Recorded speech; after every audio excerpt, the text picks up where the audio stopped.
Hello friends, मैं प्रदीप कुमार फिर आपके यूट्यूब चैनल पर मैं आपको आज वर्णमाला पढ़ाऊंगा। इससे पहले मैं बोली एवं भाषा पढ़ा दिया था। मेरे दोनों वीडियो यूट्यूब पर पढ़े हुए हैं, देख लेना। अगर समझ में ना आए तो कमेंट कर दिया करो, हम और थोड़ा पढ़ाने की कोशिश करेंगे। आज मैं आपको वर्णमाला पढ़ाऊंगा। वर्णमाला कहते किसे हैं, सबसे पहले तो ये जान लें। मतलब वर्णमाला वर्णों के क्रमागत एवं व्यवस्थित समूह को, जिसका वर्णों के मतलब स्थान स्थिर या निश्चित रहे, उसे वर्णमाला कहते हैं। वर्णमाला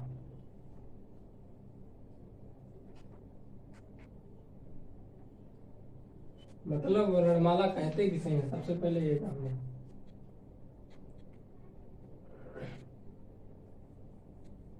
वर्णमाला मतलब वर्णमाला वर्णों के क्रमागत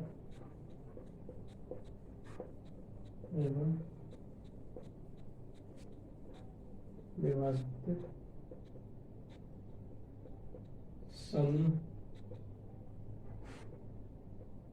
समूह का जो वर्ण स्थान स्थिर रहे या निश्चित रहे।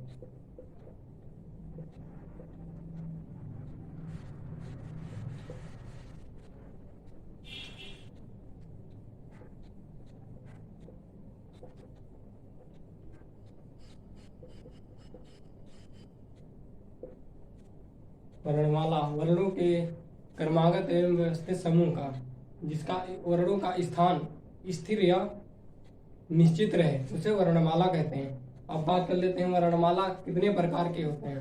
वर्णमाला 3 प्रकार के होते हैं। वर्णमाला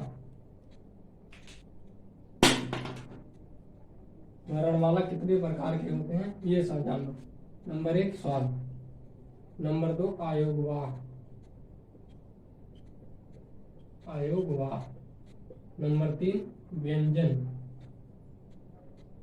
स्वर के बारे में, स्वर एक स्वतंत्र इकाई है जो मुंह के बिना किसी अवरोध से, मतलब किसी न व्यंजन न अयोगवाह के साथ बोला जाता है, उसे हम स्वर कहते हैं। अयोगवाह जो न व्यंजन में रखा गया है न स्वर में रखा गया है, उसे अयोगवाह कहते हैं। जो अंक और आहा है, ये अयोगवाह है। और व्यंजन उसे कहते हैं जो किसी न किसी स्वर के साथ मिलकर बने हैं, उसे व्यंजन कहते हैं। आप सबसे पहले स्वर के बारे में, अब स्वर का पूरा डिटेल बता दें।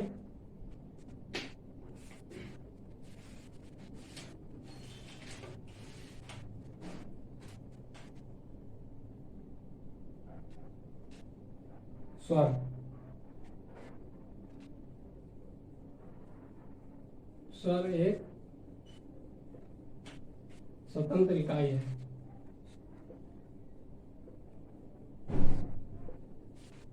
जो मुख में किसी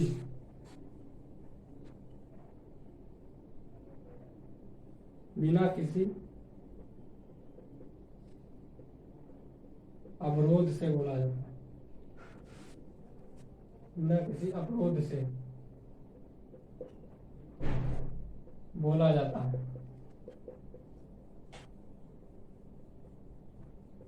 उसे हम स्वर कहते हैं। मतलब ये किसी न व्यंजन न अयोगवाह से बोला जाता है, उसे स्वर कहते हैं। अब स्वर के प्रकार देख लेते हैं। नंबर 1 स्वर के प्रकार,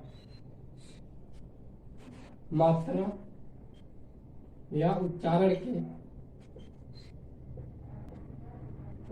के आधार पर,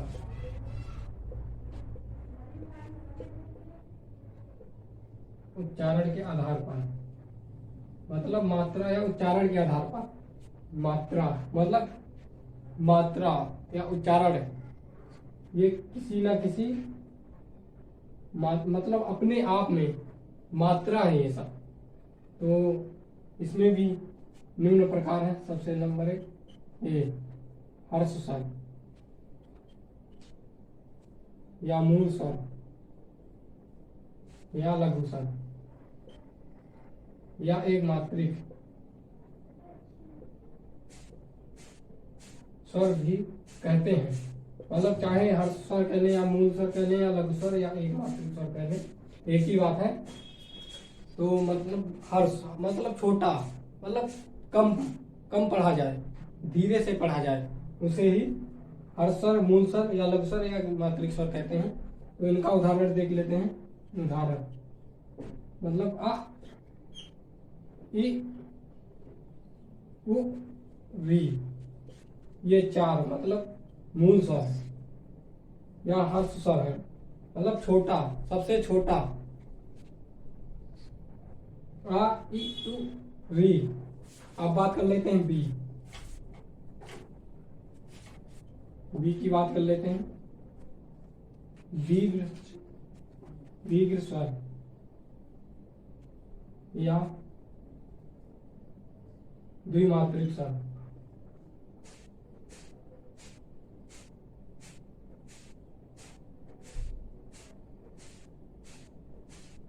दीर्घ स्वर या द्विमात्रिक मतलब दीर्घ मतलब बड़ा, और द्विमात्रिक मतलब द्वि स्वरों से मिलकर बना है।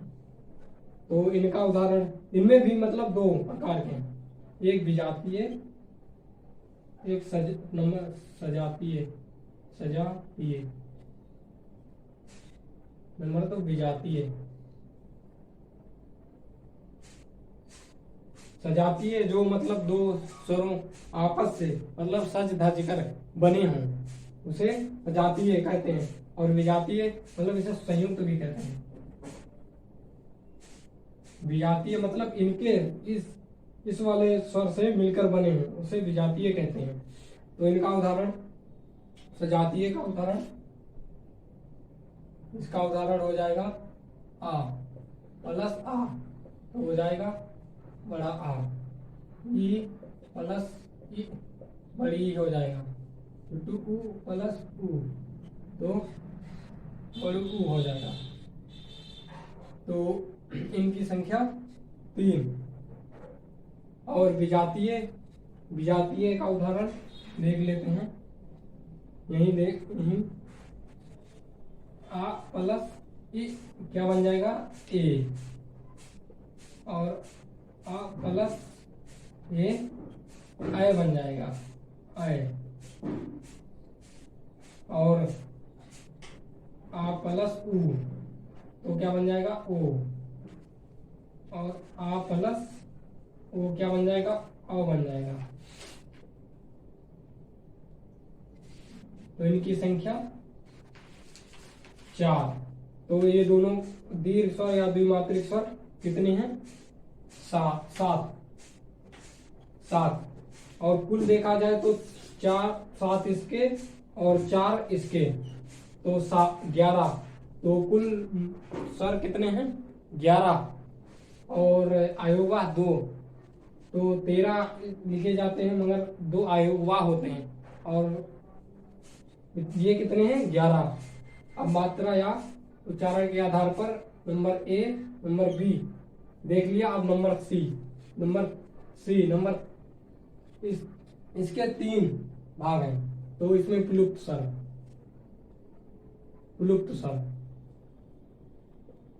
अब प्लुप्त स्वर क्या है? जिस वर्ण की आवृत्ति बार बार आ जाए वो प्लुप्त स्वर में बदल जाते हैं। जिस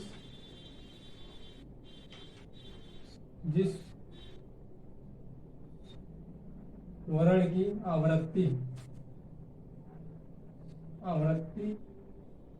बार बार आए वो किस में बदल जाएंगे? प्लुप्त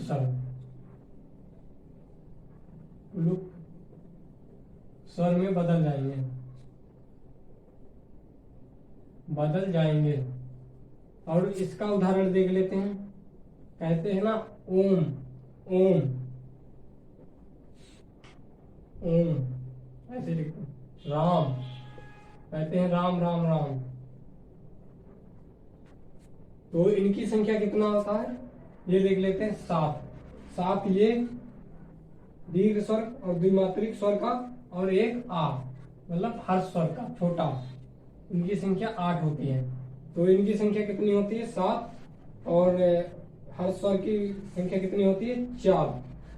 अब बात कर लेते हैं स्वर मात्रा या उच्चारण के आधार पर, इसका तीनों भाग के बारे में बता दिया। अब बात कर लेते हैं दूसरा।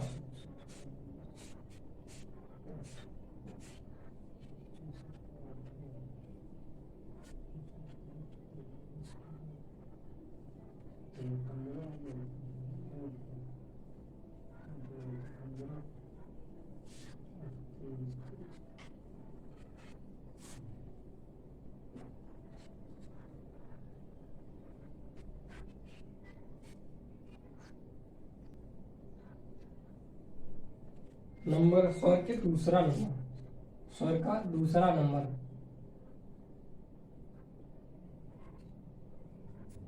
जीवा।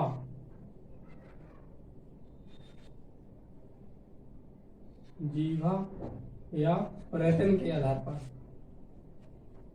पर्यटन के आधार पर, नंबर दूसरा, जीवा या पर्यटन के आधार पर। जीवा मतलब जीव, जीव से जो भी शब्द निकलेंगे, वर्ण निकलेंगे, उस इसी में आएंगे। तो जीवा या पर्यटन के आधार पर इसके भी 3 भाग हैं। आग्र, अग्र स्वर, मध्य स्वर,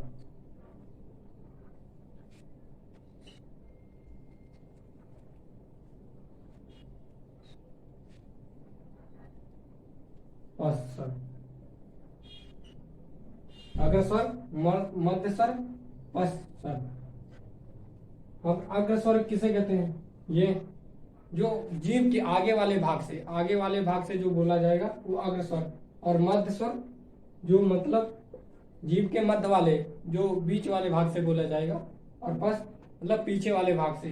तो इसमें देख लेते हैं, चाहे तो ये पहला मध्य मतलब आ, ये बी से आ रही ना आ, ये सिर्फ मध्य में आएगी, और पश्च में आ, ऊ, ये पीछे से आ रही है, बड़ू ऊ, ए नहीं, ओ, आओ, ये पीछे वाले भाग से आ रही है। चाहे तो इसको ट्रिक मान लो, मतलब जितने 3 जैसे बने, आ छोड़कर 3 जैसे बने ये फर्स्ट स्वर में आ जाएंगे। ए भी 3 जैसा, उ भी 3 जैसा, ए भी 3 जैसा, ए भी। अब बात कर ले इसमें जो भी बचे ही इसमें आ जाएंगे, छोटी ई, बड़ी ई, ये आई, वी, एक फर्स्ट स्वर में आ जाएंगे। जीवा या पर्यटन के आधार पर अग्र स्वर, मध्य स्वर, पश्च स्वर। अब बात कर लेंगे तीसरा नंबर, तालु या मुख खुलने के आधार पर, मुख या तालु खुलने के आधार पर, तालु या मुख के खुलने के आधार पर इनके 4 भाग हैं। इसके भी 4 भाग हैं। सबरंत, सबरंत का अर्थ होता है हिंदी में बंद। नंबर 2 अर्ध, इसका आधा, अर्ध।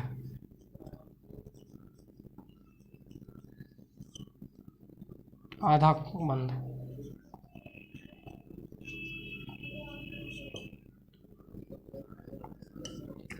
विव्रत, इसका उल्टा विलोम, विव्रत मतलब खुला।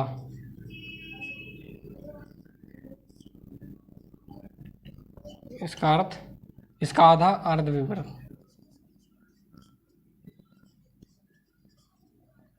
आधा खुला।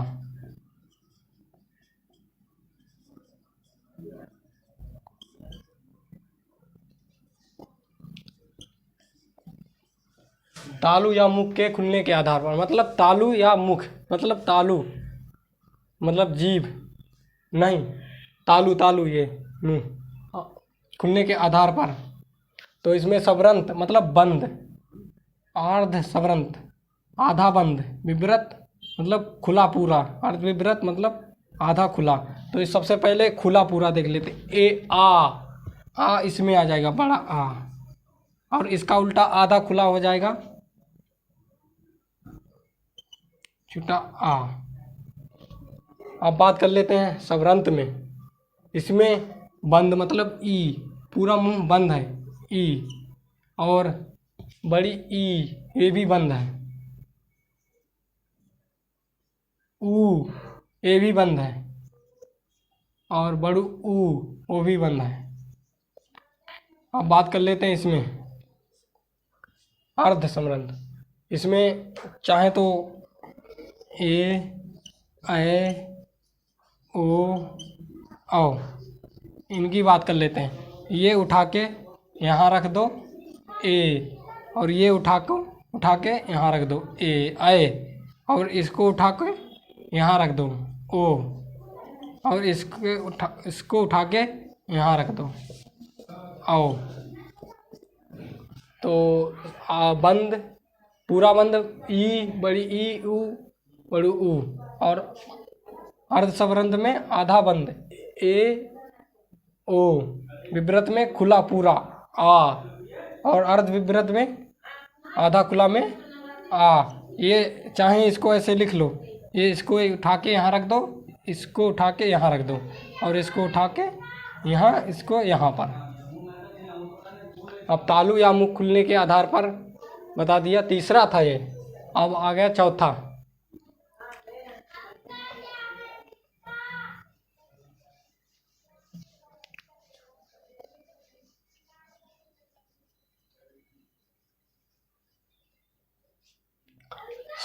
स्वर का चौथा भाग, चौथा ओष्ठ।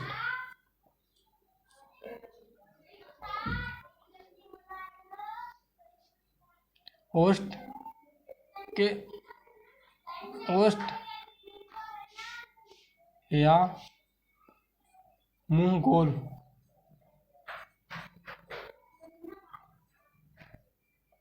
होने के आधार पर,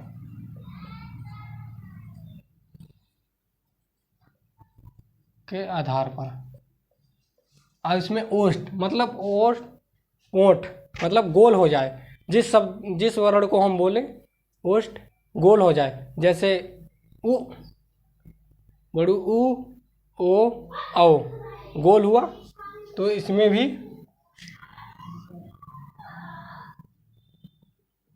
वृत्त और आवृत्त, इसमें भी मान लो दो भाग, वृत्त आवृत्त।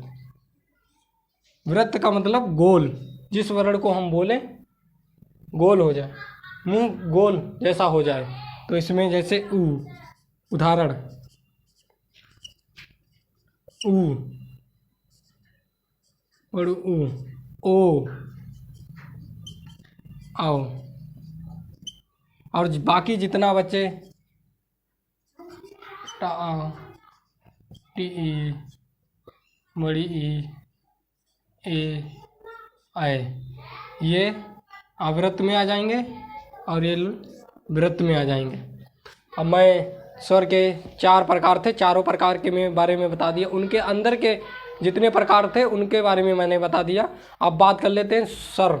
स्वर मतलब तालु कंठ कहाँ कहाँ से बोले जाते हैं, अब मैं उनके बारे में बताता हूँ। स्वरों का वर्गीकरण,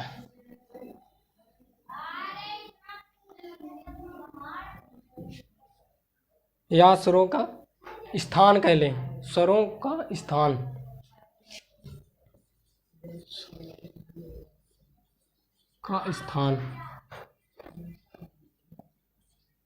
तो सबसे पहले यहाँ आ लिख लें।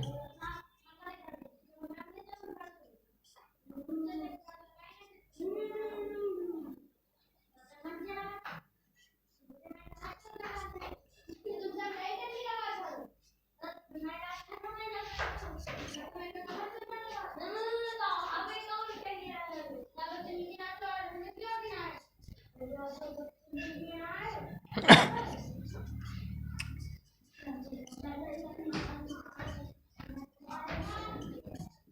सबसे पहले ये लिख लें, छोटा आ बड़ा आ, ई ई, री, उ ए ओ औ।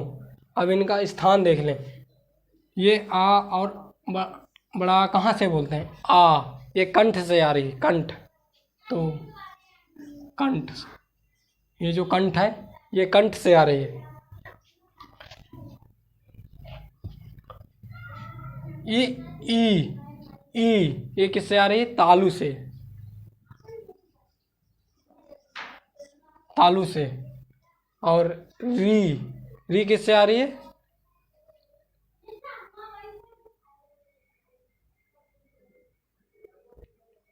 ई, ये री मतलब तालु के नीचे वाले भाग से, मूर्धा से, ये मूर्धा से आ रहे हैं। अब ऊ, अब ये ओष्ठ से आ रहे हैं, ओठ से,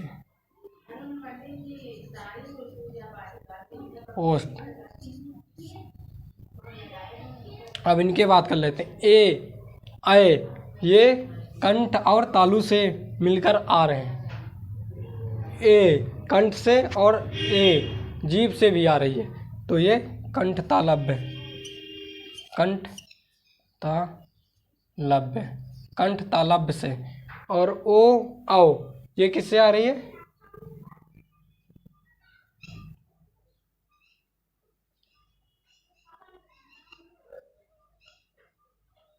ये ओ किससे आ रही है? कंठ से और ओष्ठ से, कंठोष्ठ, कंठोष्ठ, कंठोष्ठ से आ रही है। तो इनका स्थान देख लिया। आ कहाँ से आ रही है? कंठ से। ई ये आ रही है तालु से। री मूर्धा, जो जीभ के निचले भाग से, मूर्धा उसी को कहते हैं। और उ ये किससे आ रही? ओठ से। और ए ये दोनों कंठ और तालव्य से बोले जाते हैं, और ओ और कंठ और ओठ से बोले जाते हैं। अब मैं आपको आज स्वरों के बारे में बता दिया, उनका पूरा डिटेल से सब कुछ बता दिया। ये चैनल एकदम बिल्कुल जीरो लेवल से पढ़ाया जा रहा है। आपको अच्छा लगे तो लाइक कर दें या शेयर कर दिए। Thank you class. अब कल आपको मैं व्यंजन के बारे में और अयोग वाक्य के बारे में बताऊंगा।